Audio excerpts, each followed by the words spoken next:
नमस्कार, मैं एस्ट्रोलॉजर चंद्र प्रकाश वर्मा 27 नक्षत्र में से आप सभी का बहुत बहुत स्वागत करता हूं। उच्च पदाधिकारी योग की श्रृंखला में आज हम बात करेंगे कुछ अन्य ऐसे योगों की जो जातक को हायर ऑफिशियल बना सकते हैं, अच्छी पोस्ट पर पदासीन कर सकते हैं। जिन योगों को रहते हुए कोई भी व्यक्ति किसी भी ऑर्गेनाइजेशन में काफ़ी ऊंची पोस्ट पर काम कर सकता है। तो आइए देखते हैं। यहाँ पर हम एक कुंडली बना लेते हैं।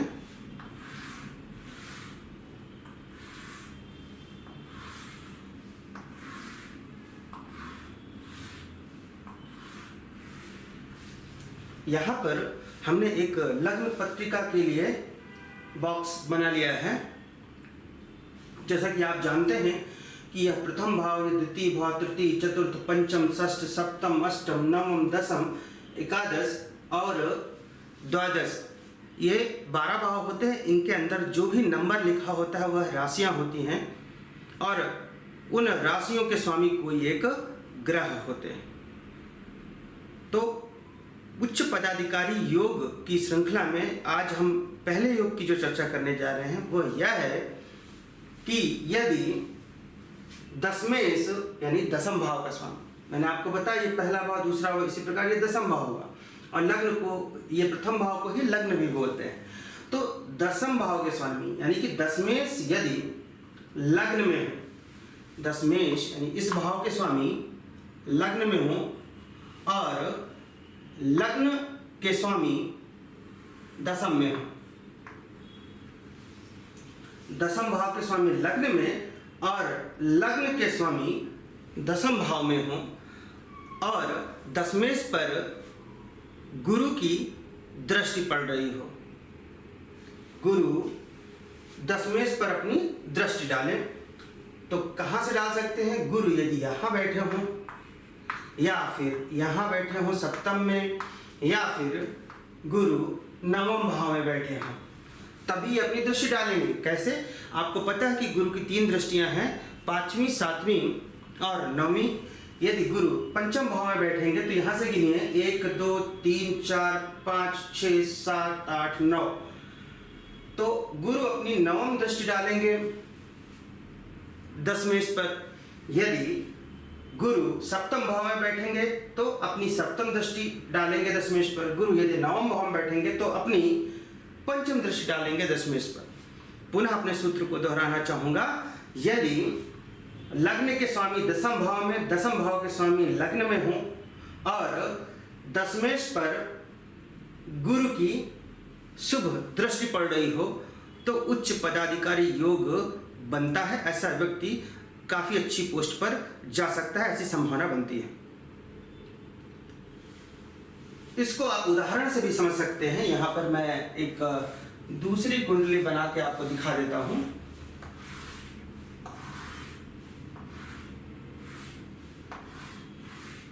मान लिया ये वृष लग्न की कुंडली है।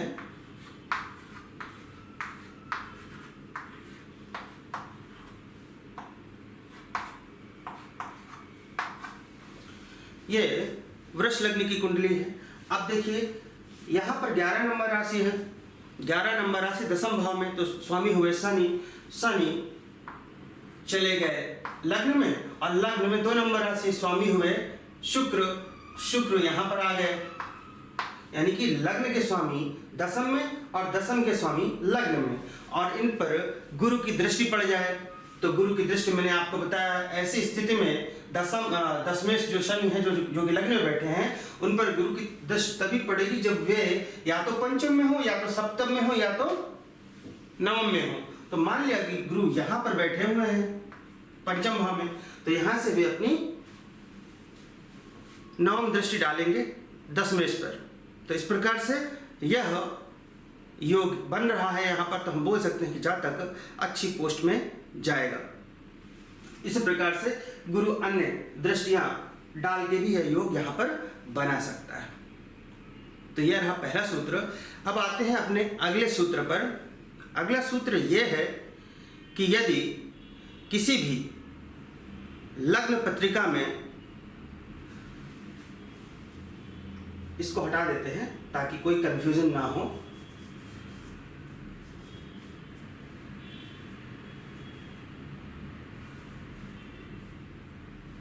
जी हाँ, यदि किसी लग्न पत्रिका में नवम भाव के स्वामी जिस राशि में विराजमान हो उस राशि के स्वामी उच्च राशि में हो और लग्नेश केंद्र में स्थित हो तो उच्च पदाधिकारी योग बनता है। उदाहरण के लिए आप यही कुंडली ले लीजिए, वृष लग्न की कुंडली बनती है और यहाँ पर हमने अभी सूत्र क्या देखा कि नवम भाव के स्वामी, यहाँ पर देखिए यह नवम भाव है, यहाँ पर 10 नंबर राशि लिखी हुई है, स्वामी हुए शनि। तो शनि यदि किसी भी राशि में विराजमान है, उदाहरण के लिए आप मान लीजिए शनि यहाँ पर विराजमान है,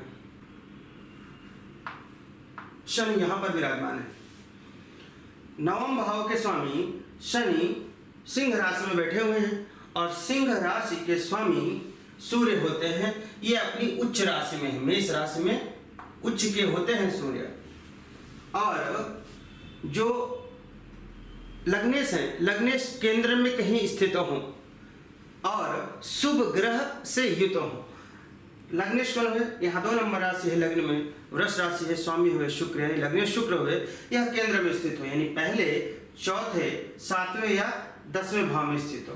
उदाहरण के लिए हमने मान लिया कि शुक्र यहाँ पर स्थित है, लग्नेश शुक्र, और क्योंकि ये केंद्र है, पहला, चौथा, 7वां और 10वां यह केंद्र कहलाएगा। और यहाँ पर किसी शुभ ग्रह के साथ बैठे हो ये शुक्र, जैसे कि चंद्रमा है या फिर गुरु है या फिर बुध है, ठीक है, इस तरह शुभ ग्रहों के साथ बैठे हों तो वहां पर उच्च पदाधिकारी योग का निर्माण होता है। पुनः इस सूत्र को हम बताएंगे। किसी भी जन्म पत्रिका में नवम भाव के स्वामी जहां भी विराजमान हो, कहीं भी विराजमान हो, उस भाव के स्वामी अपनी उच्च राशि में हो। देखिए यहाँ नवम भाव, 10 नंबर राशि, स्वामी हुए शनि, ये जिस राशि में विराजमान है, सिंह राशि में विराजमान है, तो सिंह राशि के स्वामी अपनी उच्च राशि में हैं। और जो लग्नेश हैं शुक्र, वे केंद्र में कहीं भी बैठे हों शुभ ग्रह के साथ में, तो यहाँ पर शुक्र लग्नेश हुए केंद्र में बैठे हैं यानी 7वें भाव में बैठे हैं, गुरु, बुध या चंद्र इनमें से कोई भी शुभ ग्रह हो तो यहाँ पर उच्च पदाधिकारी योग का निर्माण होता है। वैसे बता दूं मैं आपको, शुभ और अशुभ ग्रह के लिए, अशुभ ग्रह को आप यहाँ पर पाप ग्रह भी कह सकते हैं। शुभ ग्रह में आएंगे चंद्रमा, बुध, गुरु और शुक्र। अशुभ ग्रह में सूर्य, मंगल, शनि, राहु और केतु।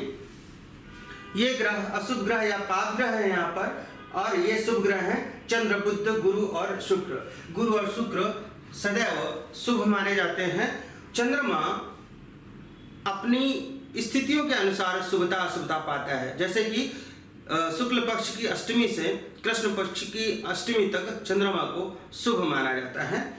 बुध, यह इसके साथ कैसे ग्रह बैठे हुए हैं उस पर निर्भर करता है, शुभ ग्रह बैठे हुए हैं या फिर ये अकेला है तो शुभ माना जाता है। तो इस प्रकार से हमने यहाँ पर इनको शुभ ही माना है। तो चंद्रमा, बुध, गुरु, शुक्र ये शुभ है, सूर्य, मंगल, शनि, राहु, केतु ये अशुभ ग्रह हैं। तो यहाँ पर हमने सूत्र देखा कि नवमेश जिस भी राशि में बैठे हों उस राशि का स्वामी अपनी उच्च राशि में हो, और लग्नेश केंद्र में कहीं विराजमान हो शुभ ग्रहों के साथ में, तो वहां पर उच्च पदाधिकारी योग का निर्माण होता है। अब आते हैं अगले योग पर, उच्च पदाधिकारी योग की अगली कड़ी देखते हैं। अगला सूत्र देखते हैं। यदि किसी जन्म पत्रिका में नवमेश जिस राशि में विराजमान हो, नवम भाव के स्वामी जिस भी राशि में विराजमान हो कहीं भी, उस राशि का स्वामी उच्च का होकर द्वितीय भाव में हो, उच्च का होकर द्वितीय भाव में हो और द्वितीय भाव का स्वामी उच्च का हो, तब वहां पर उच्च पदाधिकारी योग बनता है। तो आइए देखते हैं यह तीसरा सूत्र कि नवम भाव के स्वामी जिस भी राशि में बैठे, उदाहरण मान लेते हैं हम इसी को 1 2 3 4 5 6 7 8 9 10 11 और 12। यह मेष लग्न की कुंडली है, लग्नेश्वर मंगल। तो सूत्र क्या कहता है कि यदि नवम भाव के स्वामी जिस भी राशि में बैठे, नवम भाव में 9 नंबर राशि है, इसके स्वामी गुरु, ये जहां भी विराजमान हो, नवम भाव के स्वामी जहां भी विराजमान हो, उदाहरण के लिए हमने मान लिया कि नवम भाव के स्वामी गुरु यहां पर बैठे हुए हैं 4 नंबर राशि में। नवम भाव के स्वामी जहां विराजमान हो, उस राशि का स्वामी अपनी उच्च राशि में हो। यहां पर 4 नंबर राशि में बैठे हैं, तो 4 नंबर राशि के स्वामी हुए चंद्रमा, ये कर्क राशि, स्वामी चंद्रमा अपनी उच्च राशि में विराजमान हो, वो भी द्वितीय भाव में विराजमान हो। द्वितीय भाव में चंद्रमा है और वृष राशि में चंद्रमा उच्च के होते हैं। साथ ही साथ जो द्वितीय भाव का स्वामी है यानी कि धनेश है, वे भी उच्च राशि में हो। अब 2 नंबर राशि वृष राशि स्वामी शुक्र होती है, उच्च के होते हैं 12 नंबर राशि में, तो यहां पे बैठ जाए शुक्र, तब वहां पर जो योग बनता है वह उच्च पदाधिकारी योग कहलाता है। पुनः इस बात को हम देखते हैं इसी उदाहरण के द्वारा। सूत्र यह है कि नवम भाव के स्वामी जिस राशि में बैठे हों, उस राशि के स्वामी द्वितीय भाव में उच्च के हों और द्वितीय भाव के स्वामी अपनी उच्च राशि में हों, तब वहां पर उच्च पदाधिकारी योग बनता है। किसी भी जन्म पत्रिका में नवम भाव के स्वामी जिस राशि में हो, देखिए यहाँ पर कर्क राशि में है गुरु, नवम भाव के स्वामी, तो कर्क राशि के स्वामी चंद्रमा द्वितीय भाव में उच्च के हों। देखिए द्वितीय भाव में चंद्रमा उच्च के हैं, वृष राशि में चंद्रमा उच्च के होते हैं।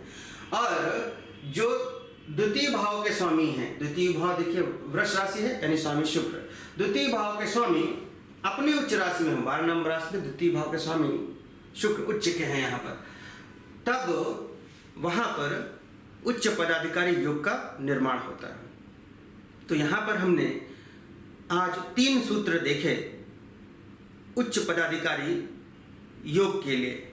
बहुत ही महत्वपूर्ण सूत्र हैं, आप इनको अवश्य लगाइए। और ये ग्रह जितनी शुभता लिए होंगे, जितने शुभ ग्रहों से दृष्टिया युक्त होंगे, उतना ही अच्छा उच्च पदाधिकारी योग बनता है। आज की कड़ी में तो इतना ही, लेकिन आगे भी आपको हायर पोस्ट से संबंधित, उच्च पदाधिकारी योग से संबंधित अन्य वीडियोस इसी प्रकार से मिलते रहेंगे। आज के लिए बस इतना ही। नमस्कार।